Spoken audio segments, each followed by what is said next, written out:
আলাইকুম ওয়া রাহমাতুল্লাহি ওয়া বারাকাতুহু। প্রিয় শিক্ষার্থী বন্ধুরা, আশা করি তোমরা ভালো আছো। তোমরা যারা আস-সুন্নাহ ফাউন্ডেশন কর্তৃক আয়োজিত সিরাত পাঠ ও প্রতিযোগিতা 2020-এ নিবন্ধন করেছো, আমরা আশা করছি তোমরা খুব ভালোভাবেই প্রস্তুতি নিচ্ছ ইনশাআল্লাহ। আমরা তোমাদের ইতিমধ্যেই শর্ট কোশ্চেন এবং এমসিকিউ প্রশ্ন কেমন হবে সে সম্পর্কে আলোকপাত করেছি এবং তোমাদেরকে ভিডিও বানিয়ে দিয়েছি।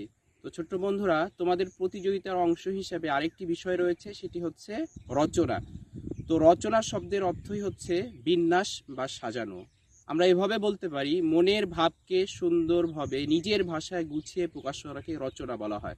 তো তোমাদের যে রচনাটা লিখতে হবে আমাদের নবীজি সাল্লাল্লাহু আলাইহি ওয়াসাল্লামের জীবনীকে নিয়ে, এটা 200 শব্দের মধ্যে লিখতে হবে। শব্দ একটু কম বা বেশি হলেও কোনো সমস্যা নাই। তোমরা জানো যে 30 তারিখে আমাদের যে পরীক্ষা হবে, সেখানে একটা জায়গায় থাকবে রচনা লেখার। সেখানে রচনাটা তোমরা আগে থেকে প্রস্তুত করে রাখবে, সেখানে শুধু কপি করে পেস্ট করে দিবে গুগল ফর্মের মধ্যে, তাহলেই হয়ে যাবে ইনশাল্লাহ। তো আমরা আশা করছি তোমরা খুব ভালোভাবে রচনার প্রস্তুতি নেবে।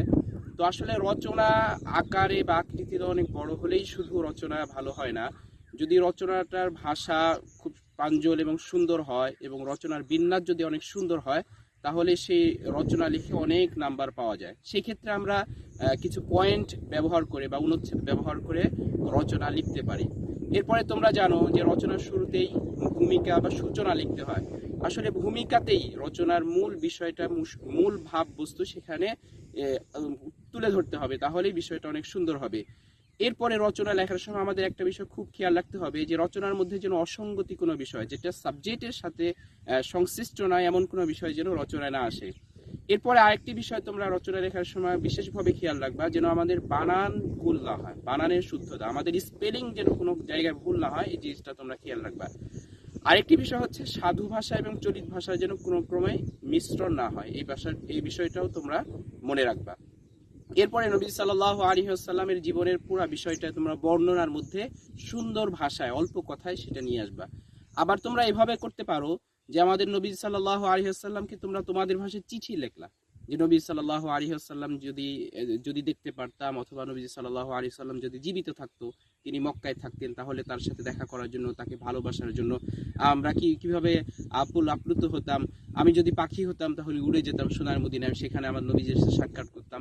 তোমরা এইভাবেও রচনা শুরু করতে পারো। তো সর্বোপরি রচনাটা যেন অনেক সুন্দর হয়, রচনার ভাষা যেন অনেক প্রাঞ্জল হয়, সহজ হয়, বানান যেন ভুল না হয়, এই বিষয়টা সবচেয়ে বেশি তোমরা খেয়াল রাখবে।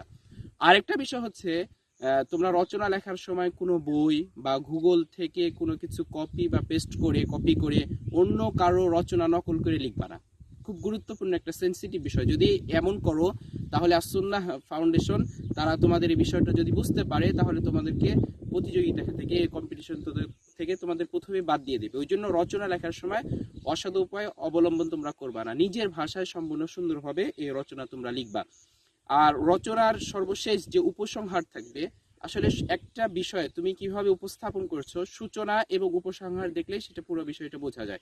এই জন্য উপসংহারটা যেন যত সম্ভব অনেক সুন্দর হয় এবং সহজ হয়, এই বিষয়টা তোমরা খেয়াল রাখবা। আরেকটা বিষয় হচ্ছে, তোমরা যদি রচনা লেখার সময় কোনো উদ্ধৃতি, কারো রেফারেন্স ব্যবহার করো, তাহলে তার নাম বা কোন বই থেকে সেই রেফারেন্সটা উল্লেখ করেছো, বা কোন উক্তিটা কার, এটা কোন মনীষীর সেই উক্তি, সেইটা যদি তোমরা ব্যবহার করো, তাহলে রেফারেন্সটা দিয়ে দিলে বা তার নামটা দিয়ে দিলে এটা অনেক ভালো নাম্বার পাওয়াতে অনেক সহায়ক হয়। তো ছোট্ট বন্ধুরা, আমরা আশা করছি যে 30 তারিখ পর্যন্ত তোমরা আরও সময় পাবা, সেই পর্যন্ত তোমরা প্রিপারেশন নাও। রচনার জন্য তোমরা এখন থেকেই পড়াশোনা করো এবং কিভাবে লিখবা বারবার প্র্যাকটিস করো। আগে খাতায় লেখো, এরপরে সেটা টাইপ করো। খাতায় লিখে সেখানে যদি কোনো ভুল হয়, সেই ভুলগুলো তোমরা কারেকশন করো, বারবার পড়ো। কোনো ভাষা, কোনো শব্দ যদি আটপিচ করা লাগে বা কেটে দিয়ে যদি অন্য কোনো ভাষা প্রয়োগ করা লাগে, সেটাও তোমরা চেষ্টা করো। তাহলে আশা করি তোমাদের রচনাটা অনেক ভালো হবে। যদিও রচনার নাম্বার খুব একটা বেশি নয়, মাত্র 10 নাম্বার, কিন্তু ভালো প্রতিযোগী যে ভালো রেজাল্ট করতে যাচ্ছে, ভালো কিছু করতে যাচ্ছে, একটা ভালো রেজাল্ট আশা করে, তার জন্য অবশ্যই এই রচনাও একেবারেই ফেলে দেওয়ার কোনো বিষয় নয়। 10 নাম্বার বলে হেলাফেরা করা যাবে না, খুব ভালোভাবে আমাদের প্রিপারেশন নিতে হবে। তো ইনশাল্লাহ যেভাবে বললাম, তোমরা সেই বিষয়গুলো মাথায় রেখে তোমরা রচনা লেখো, এবং সেই পর্যন্ত তোমরা ভালো থাকো, সুস্থ থাকো, এবং আমরা আশা করি, তোমাদের জন্য দোয়া করি তোমরা পরীক্ষায় প্রতিযোগিতায় খুব ভালোভাবে একটা ফলাফল তোমরা বের করে নিয়ে আসো, এবং রসুলের জীবনী পড়ে, রসুলের জীবনী জেনে এবং রসুলের জীবনী লেখে, তো সেটা তো আমাদের রঙে তোমরা যেন সেটা আমাদের জীবনে বাস্তবায়িত করি।